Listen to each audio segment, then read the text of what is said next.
Me robó Anita, ya lo di con Anita, me la robó ya. La verdad que la persona que me hizo olvidar eso y que me habló fue la Barbie Juárez, que está su mensaje, que ese sí le entendí. Yo le mando a mis amigos allá, miren, y les digo, yo sé que ustedes están en su camerino los 20 juntos, miren el mío. Solito para mí, les digo, solito. Ah, yo también me voy a besar a Wendy, me dice.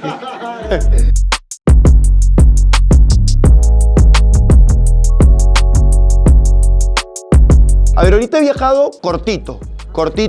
Esencial, los lentes. Aquí está. Les voy a mostrar que están mis celulares que tienen que ir, pero hay algo que siempre llevo, que la gente, bueno, a veces no lo lleva. Esto es de los lentes. La cartera siempre está ahí. Mis 2 cargadores. Siempre están mis 2 cargadores, siempre, porque ando todo el día en el celular, entonces siempre se me bajan, eso lo tengo siempre. Este en un viaje cortito. Y se van a sorprender que en los viajes largos, así de por ejemplo, ahora que me voy con mi hijo, los tenis. Yo llevo muchos tenis.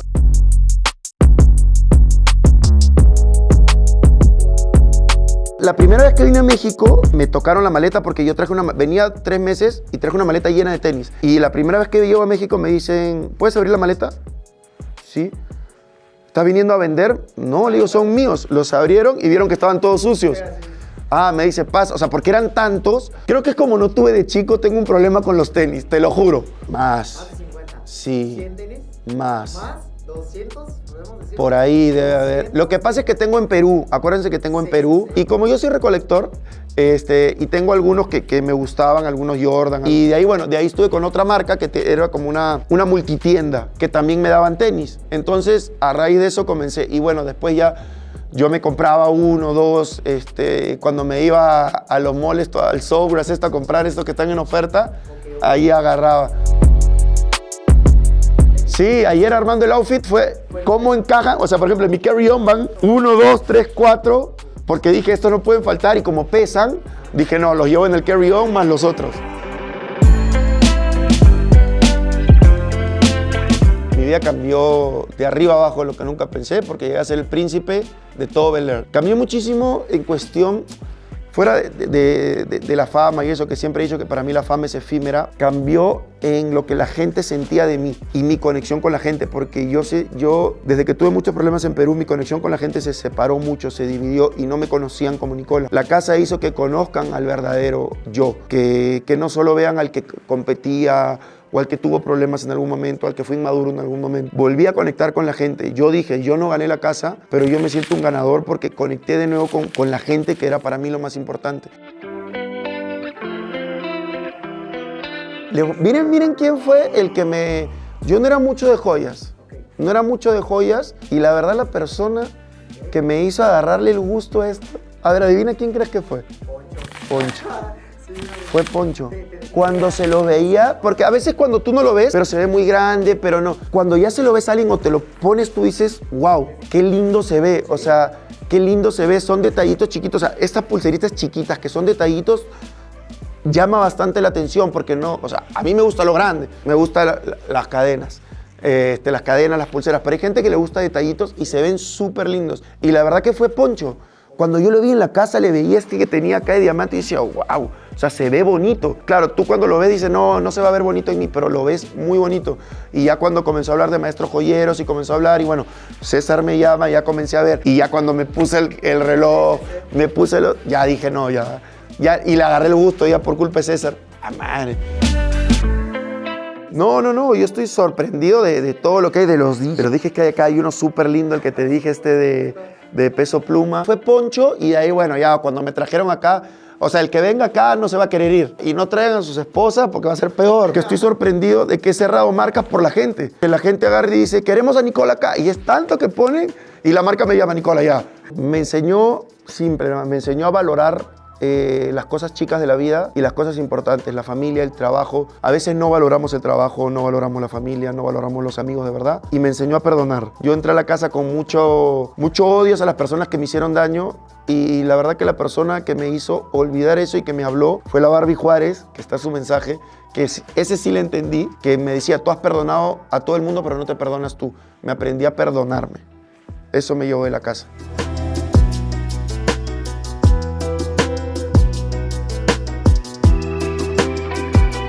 Para mí serían dos. Una cadena bonita con un dije que diga 1%, que el 1% tiene una historia muy bonita porque es el club de fans que me sigue, porque yo en la casa de los famosos cuando mi mamá me visita le digo, ma, olvídate, yo tengo 1% de ganar esto. Y mamá dijo, si tienes tu 1% tienes posibilidades, así que dale para adelante. Y la gente comenzaba a gritarme, somos tu 1%, somos tu 1%.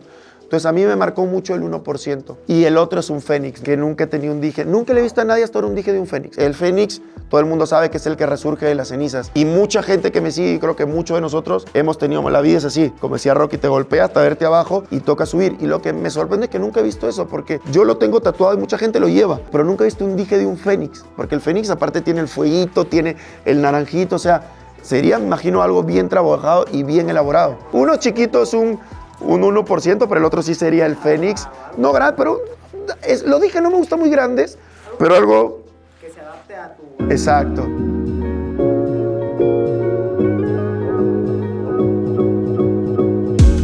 Canta Peso Pluma, Junior H, con esta del hijo mayor, te la puedo escuchar todo el día, Natanael, pero siento que los de ahora, a diferencia de los otras, aparte, ya son temas, me imagino, ya más fuertes, ¿no? Los de atrás sí contaban historias bien fuertes. Acá más o menos vas... O sea, por ejemplo, otra vez me puse a escuchar Tropa del Infierno, que es la del norte, que comenzó una caravana en Tamaulipas. Lo que hicieron ellos fue hacer que se vuelva algo como que wow. O sea, lo pones en una fiesta, lo pones en cualquier lado. Claro, porque un corrido no lo puedes poner en una fiesta. Estás en un antro en Perú, le pones, en cambio ahora le pones uno de Natanael, le pones uno en Peso Pluma y la rompe, ¿me entiendes? Todo evoluciona. Todo evoluciona y cada uno va encontrando su género. Yo agarraba en la radio que trabajaba y le ponía, ponle Se Fue la Pantera, y nadie me entendía. Y ponía en la radio, ponle Se Fue la Pantera. Y el programador se reía de mí. Vas a ver, le decía, vas a ver, va a sonar. Yo creo que para exportar, si era este cambio que hizo Peso Pluma, si me robó Anita, ya lo di con Anita, me la robó ya. Yo estoy sorprendido del nivel con el que se trabaja acá en México. Sorprendido. Yo en mi vida, un día tuve 15 escenas y yo siempre voy de memoria. Entonces iba de memoria, y las últimas 5 va Juan, ¿no? A marcarlas. Y era como una mesa y me marcaba que mientras yo tire esto, tengo que agarrarla y luego dar la vuelta, más lo que tenía que memorizarme. No, amigo, yo dije, bueno, me van a dejar, se graba una, se para, las 5 de corrido. No, me equivoqué. El grito que me metieron. Y recién estoy aprendiendo a usar el apuntador en las novelas. Esto es una industria. México es una industria. Acá en México necesitas, por eso se usa el apuntador. Aprende a usarlo, porque sí, hay días que vas a tener 20, 25 escenas, me dicen. Y esto es una industria. México es una industria. Olvídate. O sea, desde el trato. Primero, desde el trato. Desde que tienes que tienes tus horas de trabajo hasta ciertas horas, si te pasas esas horas hay horas extras, que tienes camper para ti, tienes un lugar para descansar. Los que tenían que hacer escenas de box, de esgrima, los metieron a clases de box y de esgrima. Los que tenían que aprender de Iztapalapa, de un tianguis, los metieron al tianguis a aprender cómo se trabaja en el tianguis. Enriquece el personaje, enriquece la novela, que en Perú yo nunca las vi. O sea, en Perú nunca vi eso. ¿Qué lujos quisiera tener? Como lujos, yo soy amante de los autos, todavía estoy lejos de comprarme el auto de mis sueños. Quisiera una casa, ya para mí, comprada para mi familia. Primer lujo que quiero es pagar mi departamento en Perú, que se lo quede mi mamá. Segundo es comprar un departamento a mi hijo. Mi sueño es tener mi casa, mi bonita casa, con un buen cuarto para mi hijo, mi cuarto, y mis autos que como mi colección, y listo. Que lo que me gustaría es tener una casa bonita para mi familia, para que mi familia esté ahí, para que mi familia la pase bonito y le quede algo a mi hijo, ¿no? Algo así.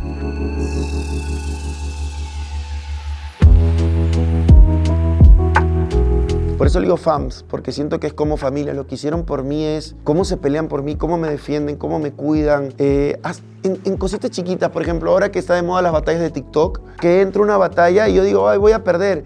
y me dicen, no te vamos a dejar perder, y le gano a gente que tiene años en TikTok. Por ejemplo, competir, lo otra es una batalla con Domelipa y ganarle así, pero abismalmente. Y con Domelipa, que para mí es una estrella, la verdad, del TikTok, porque ella es una estrella del TikTok. Después cuando, por ejemplo, me dicen, Nicola, ¿qué marca te gusta? Ah, me gusta esta marca.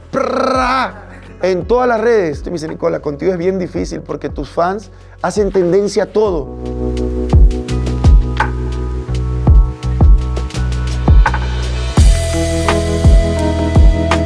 Cada proyecto que estoy, mis fans lo vuelven viral.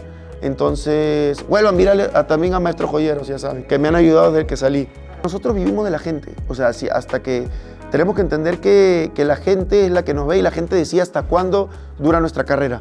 No, lo de siempre, agradecido con todo el mundo, agradecido con mis fans, agradecido con la gente que me sigue, agradecido con Maestros Joyeros porque fue de las primeras marcas que confió en mí y eso me alegra mucho. Y que vengan a la tienda, de verdad que se van a quedar locos, no saben todo lo que tienen. Aparte, como les dice, ya me imagino que ahora en el video que vamos a hacer va a salir toda la oficina, o sea, cómo te diseñan todo en 3D, cómo te hacen todo como ustedes quieran.